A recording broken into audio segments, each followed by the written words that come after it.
তিনিও বলছেন কোনো ভাতা পাননি, কোনো বার্ধক্য ভাতা পাননি। এই যে বলছে যে আমাদের সাংসদ, অভিনেতা, সাংসদ, আমাদের এখানকার তৃণমূল কংগ্রেসের প্রার্থী, তিনি বলছেন যে এত উন্নয়ন করেছেন, প্রত্যেক মানুষ নাকি তাদের সমস্ত ভাতা পেয়েছে। আপনার চোখের সামনে দেখুন, একজন 80 বছরের বয়স্ক বৃদ্ধ মানুষ, তিনি বলছেন একটা কিচ্ছু পাননি। এটাই বাংলা, শুধু মিথ্যের রাজনীতি। মানে অভিনেতা সাংসদ যে কত মিথ্যে কথা বলতে পারেন তার প্রকৃষ্ট প্রমাণ দেখুন। উনি বলছেন কিচ্ছু পাননি আজ। আছে মাত্র আর কয়েকটা দিন, তারপরেই ভোট। আর ভোটকে সামনে রেখেই প্রচারে নেমে পড়েছেন প্রার্থীরা। ঘাটাল লোকসভা কেন্দ্রের বিজেপি প্রার্থী তথা অভিনেতা হিরণময় চট্টোপাধ্যায় কাস্তে হাতে নেমে পড়েছেন মাঠে ধান কাটতে। এবার তার সাথেও কথা বলুন।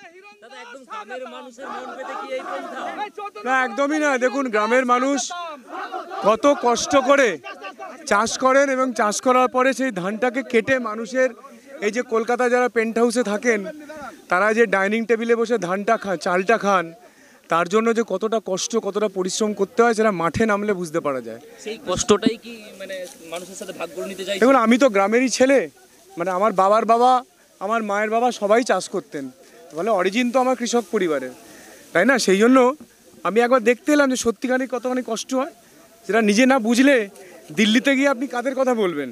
বাংলার সরকার বলছে যে মোদী সরকার কৃষক বিরোধী। মোদী সরকার তো কৃষকদেরকে 6,000 টাকা করে দেন, যেটা আটকে রেখে দিয়েছে। এরা সারা ভারতবর্ষের সমস্ত রাজ্য পাচ্ছে, খালি আমাদের রাজ্য বাদে।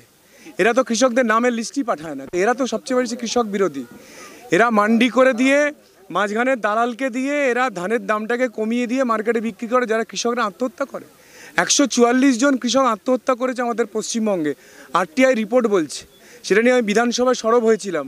এসে মুখ্যমন্ত্রী বলছে না, ওটা হিরণ যে আরটিআই রিপোর্ট দিয়েছে আমারই সরকার দিয়েছে, মিথ্যে বলেছে। মানে ওনার নিজের আরটিআই যে পুলিশ অফিসাররা দিয়েছিল, যেমন ধরুন গড়বেতা থানা থেকে শুরু করে, কেশপুর থানা থেকে শুরু করে, পুরো পশ্চিম মেদিনীপুরের যত থানা, বলছে সব থানার ওসিরা ভুল রিপোর্ট দিয়েছে। আজকে কি বার্তা দেবেন কৃষকদের?